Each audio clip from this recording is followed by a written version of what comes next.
Do you find that the exact same drive that makes someone successful is often the same thing that pushes their nervous system off a cliff into burnout or illness? That's correct, because they learn from a young age that if I'm a high performer, everything's going to go well. And they keep on overriding with the alarm system. So the body can maybe take you till the age of 40. It used to be you could kind of push yourself till about 50. Now, the more stress we see, you're getting even younger. The body can't take it. I didn't have the strength that I have now. That's when you really need people. People who could understand. It really did make a difference. So finding that community, finding that tribe. Or in that realm of chronic illness and stuff. I barely go through it because I'd be so focused. Never thought in a million years that would have to happen to me. All those emotions are valid. Yeah. Every last one of them. I was at a low point. Just kind of removing the stigma. Ladies and gentlemen, this is the Chronic Group. And we're back. Welcome to the show, everyone. I am super, you don't understand. I am extremely excited today because I have the awesome Sophia Torrini hanging out with us at the table. Sophia, welcome to the Chronic Brew podcast. Thank you very much for having me. And I'm happy that you're open to these ideas. So just fire away, and I'll do my best to the best of my ability based on my experience, not from books, Absolutely. From actual experience. Yeah, and since you gave me the permission to fire away, I'm actually going to switch it up today. I usually start off with the first sip, all nice and chill and smooth. Not today. We're going to mix it up. Before we get into the heavy stuff, the neuroscience, the emotional patterns, and how all of those things affect our bodies, we're going to start what I call the espresso shot, okay? It's just a quick, fun, fast-paced icebreaker so our listeners can get to know you or get to know the real you before we deep dive. First things first. What is your actual absolute go-to morning beverage? Hot cocoa. Hot cocoa? I don't know. I was thinking coffee somewhere, espresso maybe, but hot cocoa. I gave it up because, to be exact, it's cacao. Cacao. Because it's alkaline. Okay, so hot cocoa in the morning. Awesome. Are you a morning person who tackles the day early or a total night owl? I'm a night owl, but I do wake up early because I have to. But I'm a night person. What's one book or podcast that you completely obsess over and recommend to everyone? And don't worry, you don't have to say the Chronic Brew podcast, okay? There's not a podcast, but there are 3 books, I have to say, that changed my life that I got obsessed with. One is... So I can't separate them because they're tackle something different. One is Letting Go, The Pathway to Surrender by Dr. David Hawkins that talks about emotions. The other one, which was written in probably early 70s, is The Power of the Subconscious Mind by Dr. Joseph Murphy. Okay. And the third one, which I read probably 4 or 5 times, is Resurrection by Neville Goddard. Okay. If you could have dinner with anyone, living or dead, who are you inviting to the table? Definitely want to meet Neville Goddard and Saint Germain. Okay, I feel like I have to start looking these people up because you're name dropping them it's real chill. Okay, All so right. Neville Goddard was a famous mystic. Okay. In New York City who moved to California, and he had some qualities that a yogi has. Let's put it that way. Okay, I see it. All right. But he was known to bilocate. He can go in and out of realities, and this was not someone who trained in a cave. Gotcha. Okay. Next question. What is your ultimate no-skip feel-good song when you need a quick mood boost, like a good jolt of energy?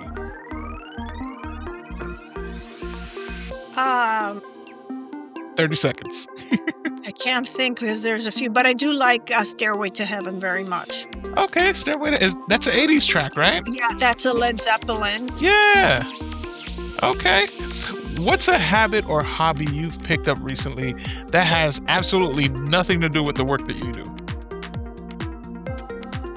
Habit that I picked up recently. I guess not. I haven't fully started it, but I want to do some fascia maneuvers. I just have an interest in it. It's like a hobby. I want to learn more about it. Okay. It's not exactly related to what I do, but I know it has a lot of benefits. Okay. Fashion maneuvers. All right.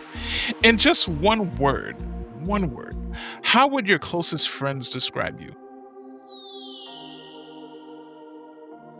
Very laser focused for certain things, Oh. very caring and open minded. You said one word, but I gave you three. It's it's all good. They're all welcome, all right? Great. Espresso shot complete. Welcome to Okay. the Chronic Brew officially now. Okay. Now that we've got the caffeine flowing and everyone is officially warmed up, we can settle at the table and get into the really good stuff that I'm looking forward to. You have such a fascinating background, Sophia, bridging the gap between public health and neuroscience and how our minds work. And honestly, your perspective on how we process things or don't process them is exactly why I wanted to have you on today's show. So let's just dive right into it, right? So you talk about how we aren't broken, we're just running these old subconscious patterns. For someone dealing with a chronic illness, how does something like old stress or crossover from being just a feeling to causing a real deal physical pain or inflammation in the body? Okay. So the body has a number of resources, right? And when the body is constantly under chronic stress because of some pattern playing out, and I'll explain how these patterns playing out, there is no energy for repair. So we have what we call the sympathetic nervous system and the parasympathetic. Healing only takes place in the parasympathetic nervous system. And there's different brain waves that go with it. So right now you're in a good mood and we're both relaxed. We're in beta brain waves, but in beta brain waves, healing cannot take place. So when you are highly stressed, or there's always something running in the background, and successful people learn how to manage the fire, the challenge, right? But eventually the body's going to wear down. Our job is to remove the fire, not to manage it. And that's the big difference where people fail. And eventually the body gets inflamed and it causes chronic disease. So it can start as a low grade, I mean, it could start various ways, either a highly charged trauma or a low grade over a period of time, and then the body collapses. I'll give you an example. Yeah. You bought a new car and the alarm keeps on going off, but you know it's a new car and you disregard checking it. 6 months, 8 months into you keep on ignoring it, Maybe you thought it's a faulty alarm, but you don't check it. You say, "Oh, it's a new car, I don't need to put it in for a tune-up, nothing yet." Then all of a sudden one day, the car stops, Mm, right? yeah. So the body sends alarms through feelings and emotions. And because we're disconnected from the body, we're not looking at the alarm, and eventually the body collapses. Yeah, that's fair. Yeah, because we're So, not maintaining or doing maintenance on the body. Yeah. and I'll give a different analogy, which is simplistic. So imagine your energy is flowing in the river, but somehow stress comes in, trauma comes in, bills comes in. So rocks accumulate. So on the bed of the river, rocks and rocks accumulate. Well, the water, which is your energy, can't flow. Creates So a dam. correct. So it's actually your breath actually changes when you have so much stress, and eventually the flow of the river, it's going to take really hard for that water to go because there's all these rocks, there's all this debris, it Right. could be piled up here.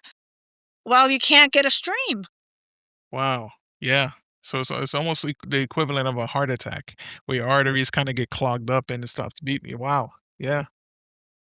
Huh. Now that's scary because I'm thinking of like a typical chronic illness patient. I mean, we have the stress of the condition, right? The medications that we have to take. You mentioned the bills that come in, those hefty hospital bills. Mhm. You talk about, feeling out of place in a society that keeps moving on after you get a diagnosis. Like, I guess maybe that's something that could be answered later on in the interview. But I'm thinking, like, so far, the way you describe it, it's almost as if we folks with chronic conditions, we need to be careful with our stress and how we manage it. Well, we do know one of the primary causes for illness is stress. Yeah, stress And is the mother of all in illnesses. I mean, someone could be highly stressed and all of a sudden get a heart attack. They just collapse, right? That is true. Yeah, yeah. So, Wow. I'd like to use a different word because stress could fall in different categories. Okay. So one concept that's out there is all disease is a lowering of frequency, right? So Right. lowering of frequency is low frequency emotions. So it could Okay. be fear, it could be anger, it could be apathy, it could be depression. So I'm not giving one words for stress. In the stress, all of them are in there Yeah, because for each person, the stress could be very different. yeah. Definitely a spectrum. Oh yeah. A lot of people listening probably feel like they're constantly on like high alert, just totally stuck in that fight or flight mode. What is that actually doing to the body's natural ability to just heal and repair itself? When you're in constant stress, the parasympathetic nervous system has been activated. I'm sorry, the sympathetic nervous system has been activated. Now, digestive juices stop. Blood naturally goes to the extremities. The pupils dilate. So, what you're hearing is all the energy for the internal organs has stopped. Because when the sympathetic has been activated, it feels there's some danger, so the flow goes to the extremities, so the legs and the hands, so you can run and flee. Because the body doesn't know the difference between a real life experience or an imagined one. Right, because it's all the feelings combining because of perception of reality. Correct. So when you have a stressful thought, there is chemistry that gets produced in the limbic brain. The limbic brain is in charge of the autonomic nervous system, which is in there as the sympathetic and the parasympathetic, is the seat of your emotions, it's the seat of your consciousness and the subconscious mind. So that chemistry from the limbic brain goes and floods the body, and if you don't feel and process to neutralize that toxic energy, you're just going to get more acidity, more toxicity inside the body. Let's assume your body is a pipe. Well, what's going to happen if you have acid all the time? It's going to erode, right? Erode, yeah. But the body also does one more thing. When there's a traumatic experience, it does shortcuts. So there's a behavior that gets learned from that experience. Usually we learn it as children. The body does it to conserve energy. So let's say someone is about to attack you, and maybe you got bullied as a kid. So you learned to recoil. But Right, now you're grown up and you need to build your business, and someone comes to you very aggressive, you just going to recoil because the pattern got created. So we had the chemistry and the pattern that goes into the cerebellum. I'll discuss the three brains, creates the automatic pattern. So you have the chemistry and there's a default behavioral, either to people please or to get ooh, busy, or maybe you learned that the only way I'd be loved from my family if I'm always doing and become very successful. Yet they never truly feel love in their life, right. right? So that is the default behavior. That's how a pattern gets created. We had the thought, we had the chemistry, actually, I should say the neural cocktails that triggered an emotion, and then they triggered a behavior, and then that becomes a loop. Wow. Wow, wow, That wow. gets hardwired. The same way you hardwired yourself when you can't remember when you go to the bank your PIN, but if you put your fingers there, you'll remember the PIN. So Absolutely. the body creates shortcuts for good and bad stuff, whatever that is. Man, let's go back to the chronic illness world. Everyone talks about managing symptoms or, pacing themselves. But you're all about rewiring them. What's the real difference between just coping with a trigger and actually clearing out the program that caused it in the first place? Okay, so Matt, let's go back to the fire example. Okay. Putting out the fire every day, sooner or later, you're going to collapse. Why don't you find where the fire is coming from Yeah. and then take it out? And I'm going to give another analogy that applies to medicine because medicine treats symptoms a little different. So you have this lovely house, and every day in your basement, you get a flood. Oh, yeah. So you clean the flood every day. Then one day you realize the flood is coming from the third floor. Well, what is better? Go and close the pipe on the third floor, or keep on cleaning the basement on a daily basis. So I'm not a fan of managing because managing in the long run is going to make the body collapse. Because when you're managing, you're using your resources, and the body is like a bank account. Yeah. So if you keep on, so let's assume the body has 1,000 units, which is the equivalent of $1,000, right? If you keep on using the units every day to manage and manage, there reaches a point, well, there's no money in the bank. There's no energy in the body. Yeah, that goes with the spoon theory. And I'm pretty sure you're familiar with that. Now there's a positive. Once the pattern has been removed, or I should say, removed and replaced, because you always have to put something else in, a positive pattern, you will actually get that lost energy back, which Mm, is a good thing. And that's how healing actually takes place. The body gets more relaxed, changes brain waves, and then the body on its own start doing the repair. No practitioner, no person out there does any healing for anybody. What a practitioner does puts the person under the right conditions so the body can turn on its own. It has its own, cleaning crew, sweeping. Or a perfect example is you were a kid, you had a bicycle, you fell off the bicycle. You didn't sit watching on your knee if it's going to heal that you scraped it. You just knew in 2 days after you fell off the bicycle, little by little, the body was going to heal. yeah, given the right environment, the body will repair itself. Well, let's talk about the EFT. Well, first of all, explain to us what is the EFT and tapping. Okay, so emotional freedom techniques is a modality that actually can interrupt the pattern in real time, but by tapping on the actual body's meridians, which is the same points we do for acupuncture, it releases energetic blocks. So it's actually doing acupuncture without needles. Now, the physical act of tapping lowers the set point in the amygdala, which is the stress response. So just the fact of tapping. Why?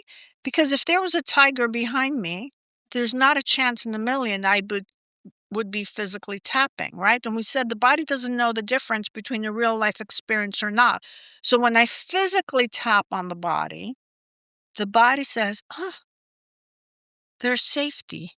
There's Yeah. no danger. So the actual tapping changes the amygdala. Now, when we work with traumatic memories that we can do with EFT, then those memories get released from the hippocampus, which I'll explain where traumatic memory is stored, and then they go to the neocortex. So there's a lot of benefits.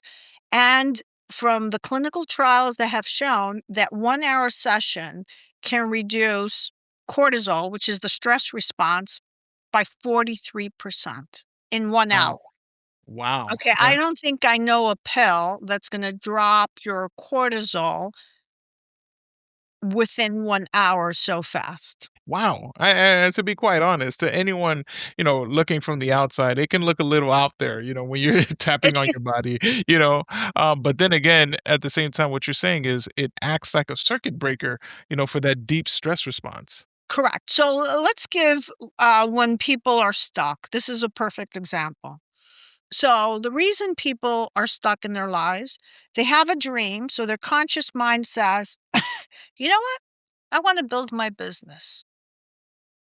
But maybe you lost your previous business. So the 95% is going to come and say, no, no, no. Then you're going to start beating yourself up. There's something wrong with me. I'm not doing it. So the body always follows the mind. Mm, That is the default. But it doesn't follow necessarily your conscious mind. It's going to follow your subconscious mind because the body has the memory of it, of the past experiences. The body's job is to keep you safe. Let's assume your last job, you fell into bankruptcy, and now you want to create this new business. There's not a chance in a million that your body's going to help you till you resolve and release the emotional charge from that pattern. right. So now the mind is sending an electrical signal, which is your desire. When you're physically tapping, you're actually sending an opposing signal and saying, I am safe. I am safe. So while you're working on the memory with the bankruptcy, the body keeps on saying, I am safe. I am safe. And eventually you neutralize that pattern Oh, and then that's you good. put a new pattern. And the way we put new patterns is through tapping, but the pattern has to be emotionalized with a high vibration emotion.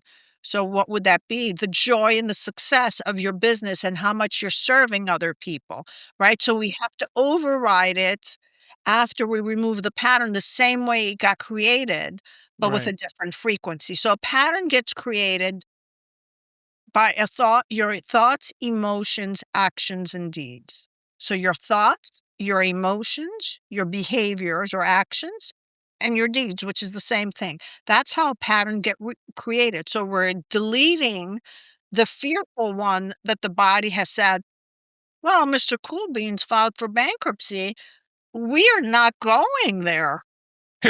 So Yeah, we're ladies and gentlemen, I never felt for bankruptcy. I know. It's just an example for the show. Right, Yeah. right, right. Yeah, yeah. And so now we're deleting the emotional charge. Once with the emotional charge, the old pattern starts breaking down, and now we're replacing. Well, now Mr. Cool Beans has this wonderful business helping all these people in the world, teaching them all the stuff, bringing great guests. And that joy is what's going to create your dream, which aligns with your conscious desire. So you're getting the body to align with the mind. That's why they say mind, body, spirit. The three Right. brains have to sync. It as soon as you were talking about that, I was thinking about like a sustainable workout, right? Like let's say somebody goes out and goes for a walk. Let's say they make it extreme for themselves. They've never done this before. This is their first time. They wake up and they're putting on a 40-pound vest and they wake up at 5 a.m. where everybody is sleeping and they have to walk like 6 miles. I'm just throwing numbers out. Um, I'm pretty sure after that first day, while they're walking, they're probably made some bad connections because one, they're probably thinking, "Oh man, look at me waking up early in the morning. I don't want to do this. My legs hurt. I'm tired. I'm sleepy." And you're saying those signals will probably further discourage them from probably trying that again because it didn't work and it won't be sustainable for them. Correct. But let's take the athlete. Okay. The athlete who is committed, he wakes up at the crack of dawn, Mm, but they keep on envisioning their win, right. right? I mean, it's the classic story of every athlete. They do mental rehearsal. They wake up at the crack of dawn, they keep on practicing, they're relentless with their body, And then they're envisioning all the time the joy of the win, the joy of this, and then eventually they win, and then they go the next time. Yeah. So and that's why it's always good. So to think positive is not just to think positive. There's actually some stuff going on with the body, and there's a deeper communication going on. Correct. But let's address it because you brought an interesting point. Remember how I said a thought is going to create chemistry? Well, a positive thought, envisioning you're winning, if you can emotionalize it, is Mm, going to create chemistry. Now, that positive chemistry is going to drive the body for success. But what people do is they keep on imagining their goal with no emotion because they're having a hard time feeling joy. And the reason they can't feeling joy because there's an opposing emotion, an opposing story in the body that they're not aware of. Because mm, we're not aware of our subconscious experiences. So let's say you have this interview and you really want this job, but the last time the person they went to 5 interviews before, they got so excited and they got turned down. right, So now they go to this new interview and they really want this job, and now they can't feel the joy of getting the job, and they're always worried, well, what is the interviewer going to think? Are they going to think I'm going to be good? So you lose the job, which is right. why all healing is going and reprocessing all those emotions you didn't process. You don't have to go your whole life, but some key points, because when you feel the emotion, it leaves the body. That's how emotions get transmuted, when you actually go and feel it versus contracting. Hmm. And then it dissipates. So now you realize after you felt them, well, maybe that wouldn't have been a great job, or, maybe saw I was a little uptight, but now you can go with more mastery Right. and say, this is what I really want. I know this tightness may come up. I'm going to breathe into it. I'm going to acknowledge it in my head so no one knows what's going on here. And then I'm just going to answer the questions that I'm asked at the interview, show them what I'm capable of, and keep on having at the back of my mind the joy that I got this job. Hey, this is Jessie, and you're listening to the Chronic Brew podcast.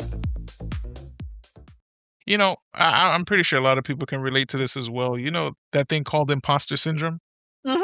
Yeah, so I think all of that imposter stuff is based off of an experience where we probably felt like we were an expert and something traumatic happened. Maybe not necessarily traumatic in a sense, but like it didn't go in our way or in our favor. And because of that, anytime we approach something new where it requires some expertise, we kind of clamp down in our chests and feel like, can I really do this? I don't think so. What if something bad happens? All of those things.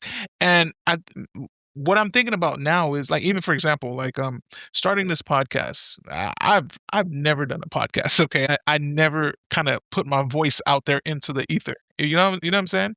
And there's always this like fear, like what if I mess up? What if I this? What if I that? Or listen to other podcasters. Like I could never do that. And those negative self-talks, all of that transmits, somewhere into the scientific neuroscience spaces that you mentioned. And creates that feeling of insufficiency. And so it's always good to find motivation, to talk yourself into like saying, "Hey, you can do this." Motivational speak, if you will. Yes. But the trigger, you brought an interesting point. The tightness could be the sweaty hands. That is the alarm or the signal the body is trying to release. Mm. What if you acknowledge, well, a couple of episodes I did mess up. Well, And it's on record. It's okay, all good. well, we all do, right? And then practice a little bit more the next time. And then the next time, maybe by the second or third, you did well. Now, again, you're deleting that pattern and you're putting a new one. So Right. everything is a loop, everything is a pattern. Practice makes And, perfect. correct. And everything gets stored in the body. And I think the biggest challenge for people is they know they have a challenge and they're using their mind to fix it. But the mind is not the issue. It's the body that's having the issue. The tightness is not in your mind. You physically feel the tightness. You feel the sweaty hands. You feel the heart racing. Yeah. So using the mind to do that is actually going to get you more exhausted and feel even more not good enough. Right, right, right. You see, that was a freebie for all the peeps who don't have chronic illnesses. So we're gonna we're gonna circle back into the phase of being sick. And no, this is I think this episode is for everybody, to be honest. But I'm thinking with my peeps in mind. When you've been sick for a really long time, I got to be honest, it's so easy to just become who you are. The patient. How do you help people separate their actual identity from whatever diagnosis they've been given? Okay, so you brought the key issue that most people fuse their condition with their identity.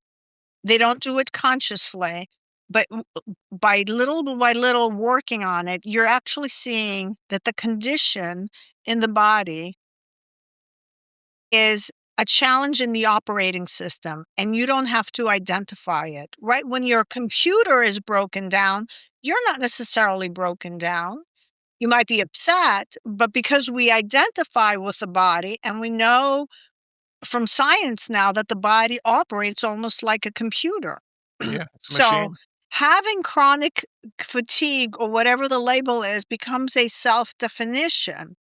But we know now, and the mind is also a predictive machine. So if you keep on accepting what the doctors are saying, you're constantly going to be scanning the environment to reaffirm that identity. So the first thing you have to realize, you're not the condition. You have a That's really condition. good. Yeah, Okay, so I'm not the body. I have a body. There's a big difference. that's really good. And what can I do? It's like having a car, right? I have a car. I'm not the car, right?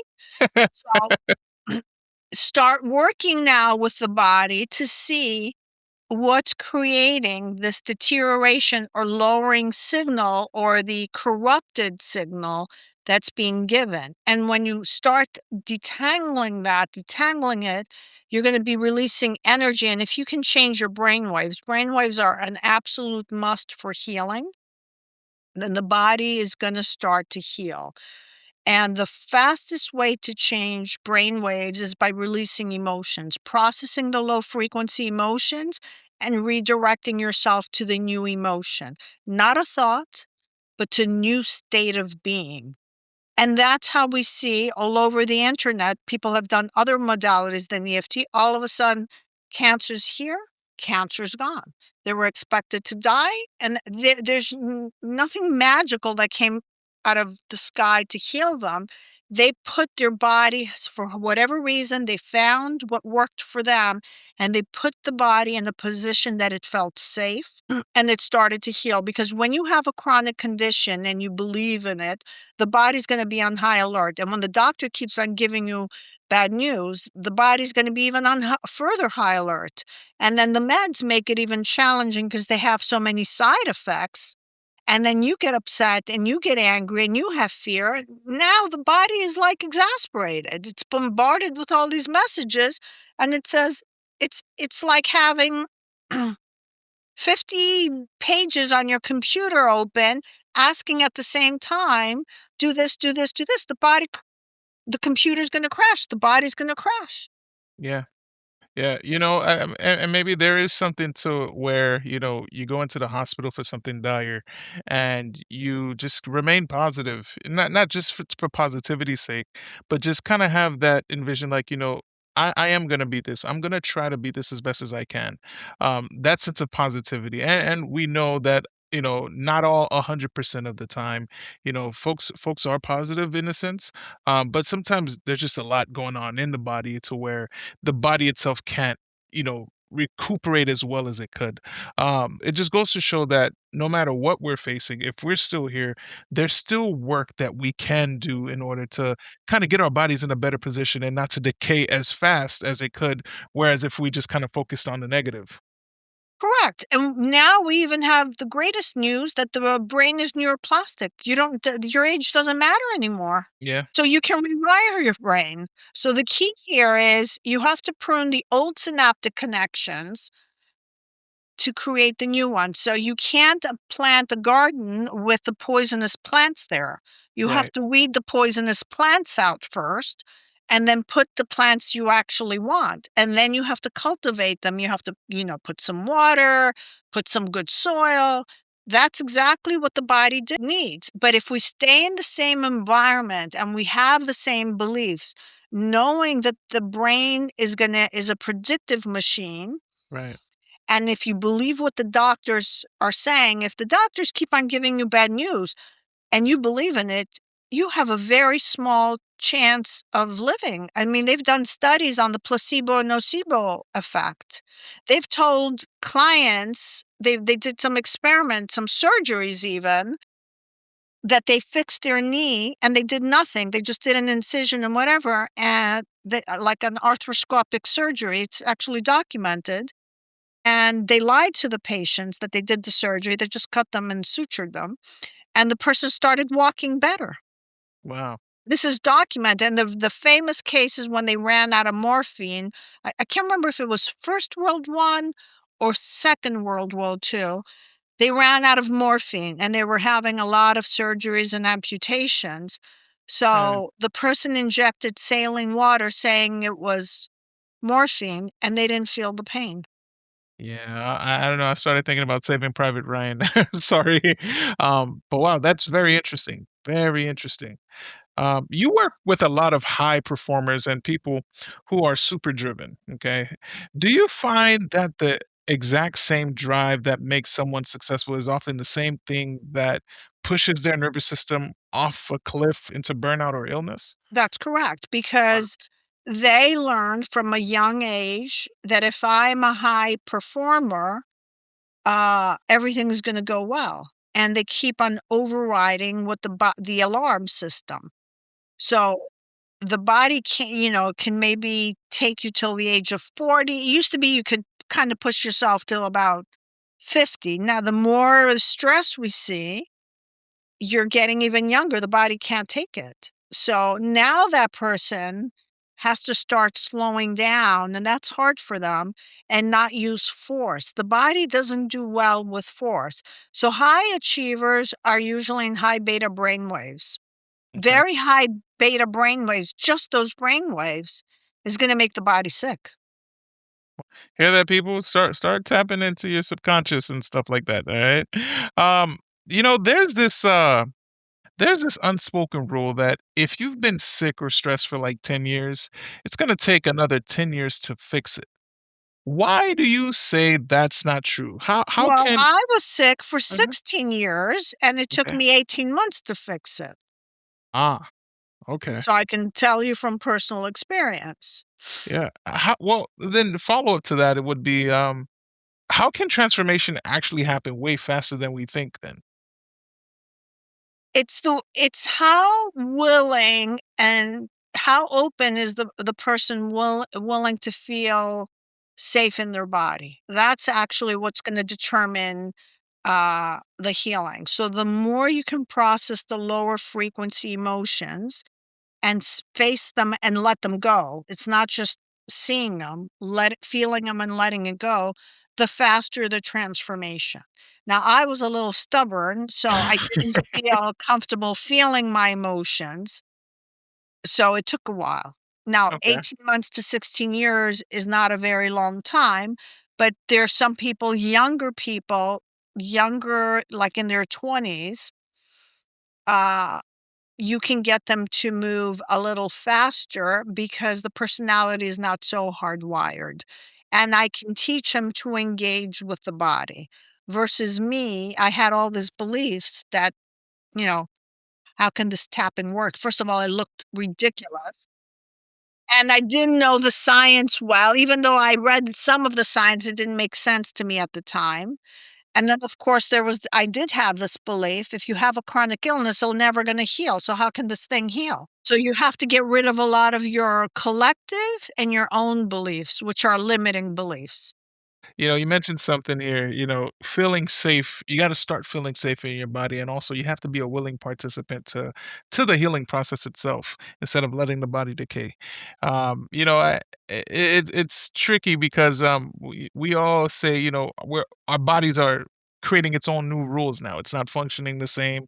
It's doing its own thing all the time, and sometimes that can be tricky for us to feel safe in our own body because our bodies then become so unpredictable. Mhm. Um, and I think it's also because our bodies are now speaking to us with high symptoms or flares, and we don't know how to respond a lot of times. I mean, there's medication, but then I think what you're suggesting is that there's a deeper communication with some trauma that might have happened, and that's where I can kind of see where the importance of therapy. Can come into play to kind of see what's really been what has happened to me within the duration of my diagnosis that has probably caused some more ricocheting effects in my body. And I hope listeners are thinking about the same thing too. If you've been severely diagnosed with something. Well, here's another question for you. If our bodies are using physical pain or chronic fatigue to tell us that something is wrong emotionally, how do we even begin to translate that? I talked about the body speaking to us. So, first of all, physical pain is usually emotional pain not having been felt. Okay. So, the first thing to do is start breathing and breathing into the pain or wherever the pattern lives without judging it. Imagine your car had a voice, right? Somehow had some conscious, and every day you kept on talking to your car. I can't believe you're not driving me well. I can't believe you have a bump there. I can't believe you're moving so slow, right? Sooner or later, the body's going to hate you, right? But every time you make that commentary, remember what I said before. Every time there's a thought, there's chemistry. So when you're judging your body and you're angry at the body, you're actually producing further more lower frequency emotions. So anything below on the 200, there's a map called the Maps of Consciousness of David Hawkins. So fear, anger, judgment, pride, vigilance, there's a group of emotions have been tested and have been measured, deplete the body's energy. So every time you have any of those thoughts, even in your head, you are producing chemistry, which is taking away from that bank account. So those are minus, it's like drafting a check, minus 150, minus 200. Right. Now, the only emotions that put money back to the energetic body is joy, gratitude, peace, courage, anything above 200 on the maps of consciousness. Oh my goodness. You know what's scary? And there is a map. It's true. You know what's really scary? One thing that I've noticed is that there are days where we go on Instagram and we really let it all hang out. Like the frustration, the just because there's grief. There's legit grief based off the life that we once led.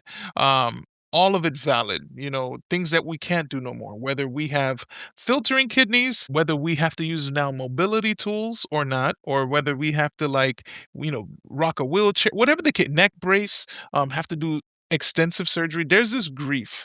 And sometimes, you know, what makes it so hard to really remain positive, I would say, if we don't have that support system off the rip, Mhm. what ends up happening is we tend to become bitter. We become bitter not at society, but we become bitter at the fact that people tend to not understand why we're upset. And Mhm. that even furthers the rage.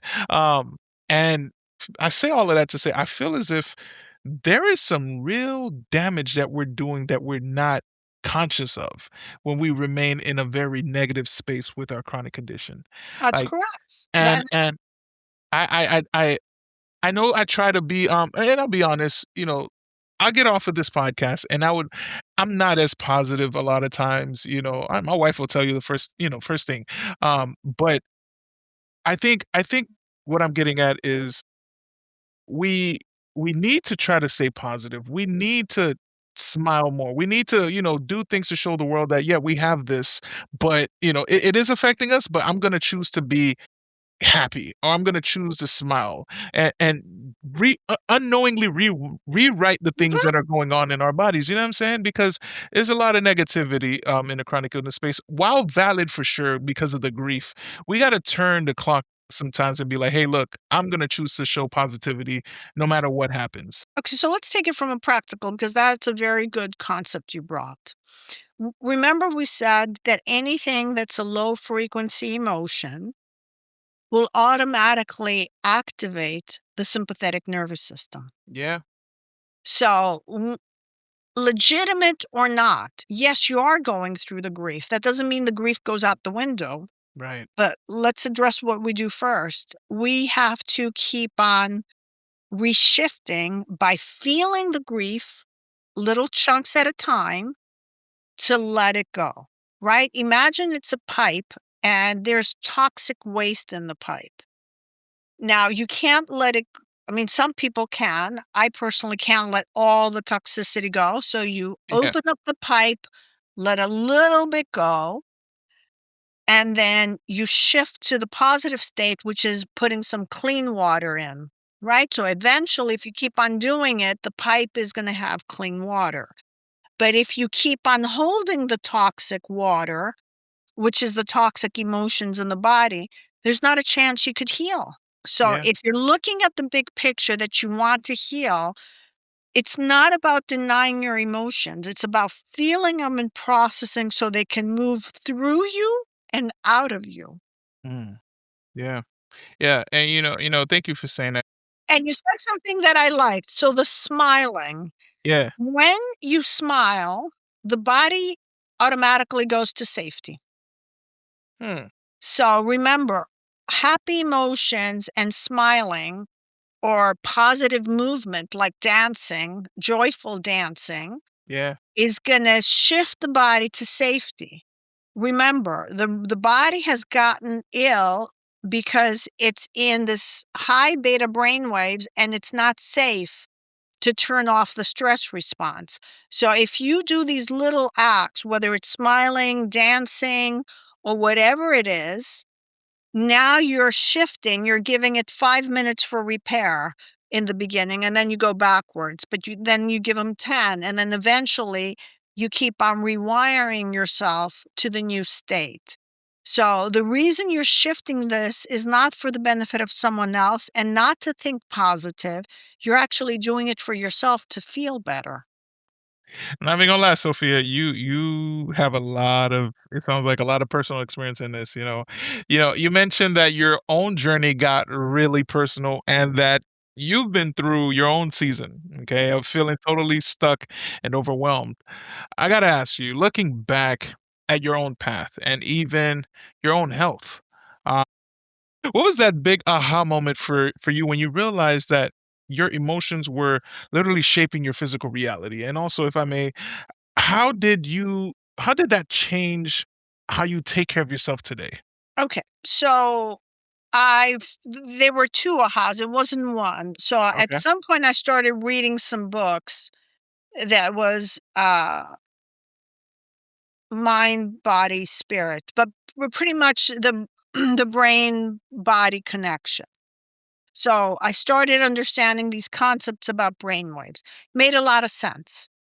Okay. So I tried to meditate, I couldn't sit still, and I wasn't getting anywhere. I could recite everything in the books inside out, but nothing was changing. The reason nothing was changing is because one of the core teachings is you need to process your emotions and master your emotions. So anger would hit in, fear would hit in, and I didn't know what to do with it. I got stuck into fear and I couldn't get out of it. And that was the struggle. I think I was meditating over 6 months or even more, and I could not get past this emotional situation. I couldn't figure out how can I go to a happy state when everything is falling apart? So Right. I had heard about EFT, I had ridiculed it. I said, this is impossible for this to work. But because the person I was studying under basically said, there's not going to be any healing unless you master your emotions.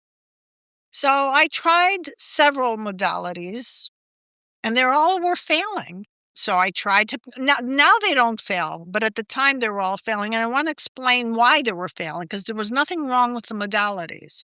I mean, for some of them. So I tried hypnosis. I got nowhere. Okay. I tried Psyche, and we're talking 30 sessions each, not one session, not 5, 30. My minimum was 30. Right. I did Psyche, nothing. Healing codes, nothing. EMDR, nothing. So I said, okay, there's only a few things left. Correct. So I said, I'll reconsider with EFT. And I went polite to the session, and the practitioner was very good. And I was polite. She's just looking at me at the first, like on a Zoom. And she says, "You're filled with anger." I said, "What?" He says, You're just filled with anger." So I said, "I don't know what you're talking about." Well, by session 3 or 4, Yeah. There we go. the anger started coming out. I realized, so I wasn't seeing healing yet, but I was feeling calmer. And then I started seeing the patterns. She was very, very good to ask me questions, and the pattern would show up. And then my default was anger. And she says, "Let's see how this anger, let's stay in there. Let's see what that's going to do in your body." And that wasn't working very well. And she introduced breath, which I introduced too, and I didn't want to breathe. And she kept on saying, she was a big woman and she had COPD. And she says, "You're telling me I have COPD and I can breathe and you can't stand up and do 3 breaths?" And I was having all this resistance. I had learned shallow breathing. I had so much resistance on the breathing. So between those 2 practices she had me doing, I started seeing changes. I'd see moments of bliss. I had this huge anger. I'd release it, and then half an hour of bliss. And there was one incident that I had a whole night of bliss. So I said, and a pattern got reframed, which I was convinced I was right. I was absolutely convinced I was right because I had the pattern for 55 years. So that's when I started believing it. And she was very tricky with me. It was interesting. She says, "I'm teaching this class. Why don't you just take the class?" She was assisting someone who's teaching. So why don't you take this class so you at least can learn how this is done and use it for yourself? So I said, "Okay, no big deal. I'll do that." Yeah. Yeah. So she says, "Well, now you took the class. Why don't you take the test?" "Well, I don't want to become a practitioner." "Just take the test." Yeah. So I Yeah. took the test. So I said, "Well, let me just do it as a hobby. Maybe I'll start doing it." So I went through the certification process and I got my first client. And when I started seeing how my client was healing, that is when I shifted. I had already started healing, but when I saw another person healing, then that literally changed my way of thinking. So she never said to me, "Why don't you become a practitioner?" She says, I'm assisting in this class. Why don't you learn the class so you can self-administer it or something? She kind of plated it like that. And she got me hooked. Mm. And from the ship sailed from then on. Huh. Well, I do have a question that I wanted to ask you. So it's been burning. I know a lot of people, they might have something genetically that's just been kind of coasting along in their bodies, right? Until it comes up. What's your thought on like things being dormant in the body, whereas we Okay. know that some things are genetic, and then they just pop up on a blood test, Okay, based on that. so this covers a lot of areas and it's going to be very controversial, but the evidence is out. Okay. First of all, there was the Genome Project done in 1999. So the genetic theory has been debunked, even though they're pushing it. Okay. Okay? If you go and look at the Genome Project, their assumptions were wrong. So we have a science called epigenetics. The father of epigenetics, who's a famous guy, taught medical school, who's still alive, is Dr. Bruce Lipton. So we all carry blueprints of our family, 7 generation forwards, 7 generation backwards. So we have these genes in our body, but your lifestyle and your belief system is what turns them on, which means upregulate and downregulate. Okay. So if you have bought the belief either unconsciously or consciously, because my parents had it, and I heard your example is a little different. So let's say my parents have stage 4 cancer of something, and I have the belief that I'm going to get it because that's what medicine says. Remember, we said if you accept, believe, and surrender what they tell you, it's going to become your reality. We know that from neuroscience. We actually know that. So if you keep on training yourself, I don't need to turn that gene on. It's gonna happen because of how you perceive it to be automatic. So Huh. now you get some default genes. So we all get some default genes, and it could be the behavior that is similar to the parent who had it. So let's say kidneys have to do with fear.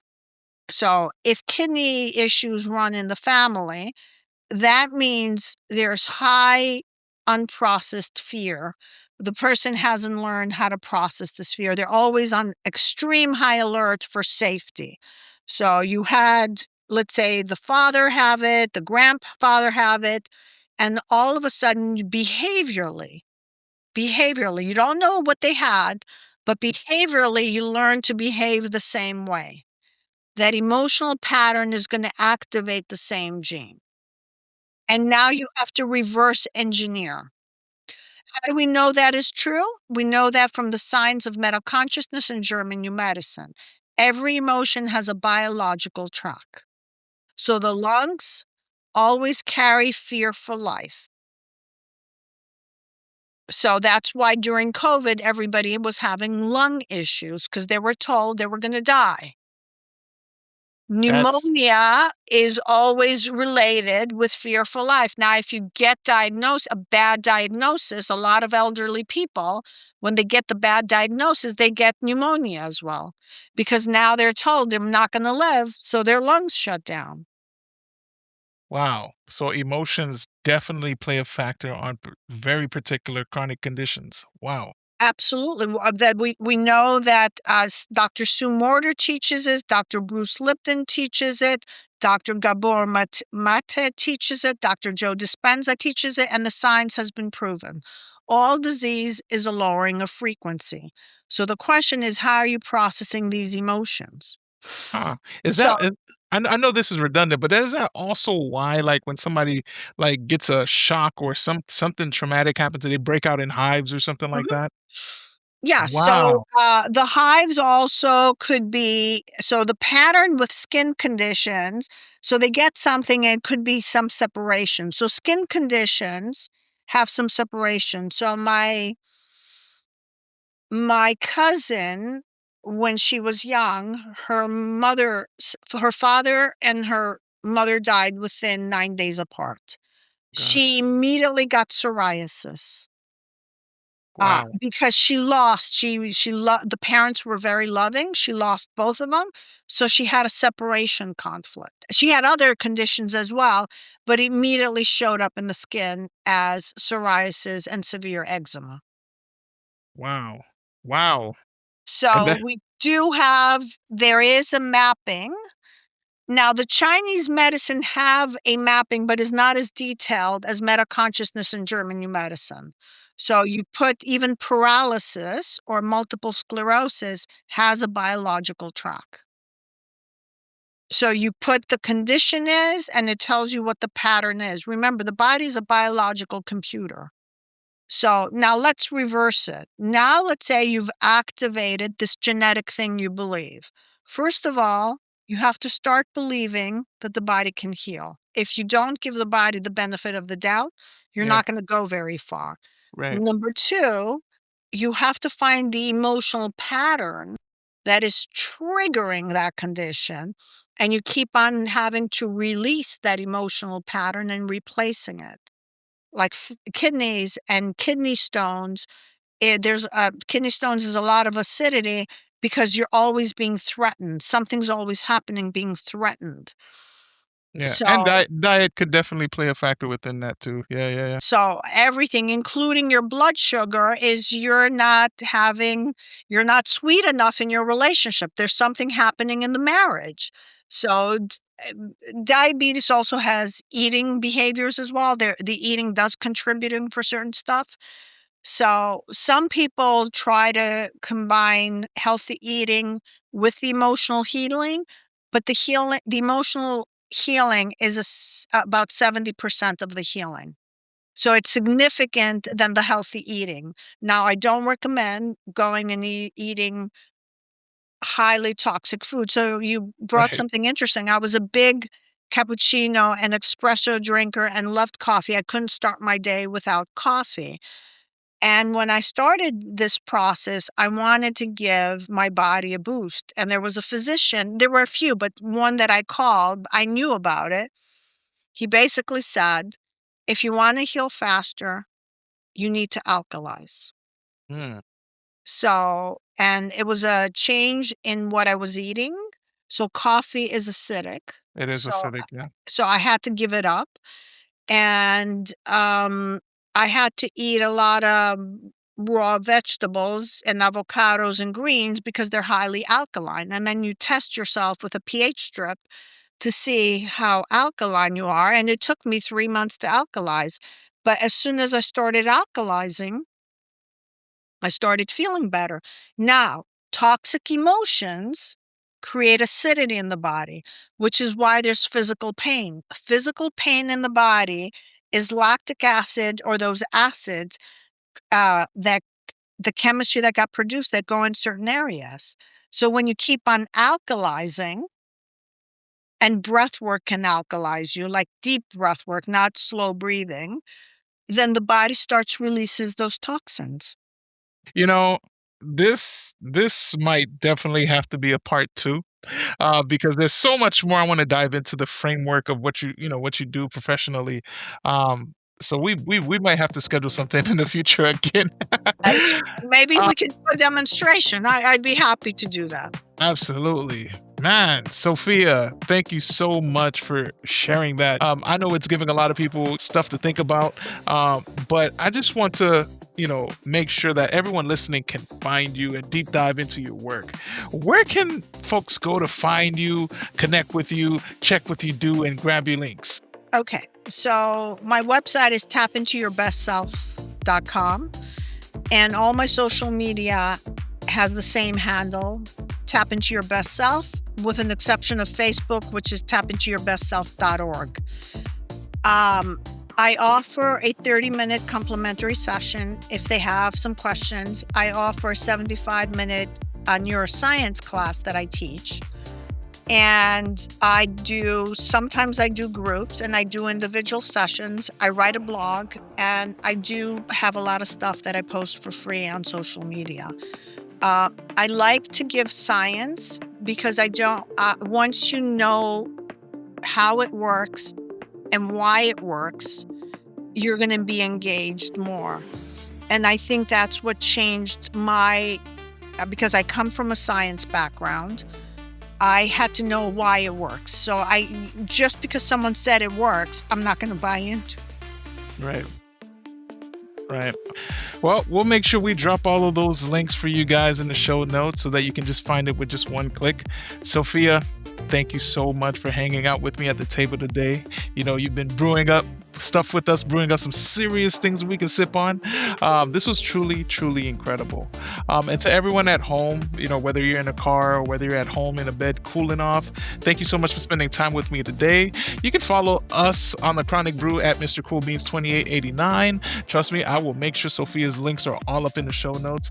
And as we leave out today, stay calm, stay cool, think positive, and we'll see you next time on the Chronic Brew podcast. Take it easy.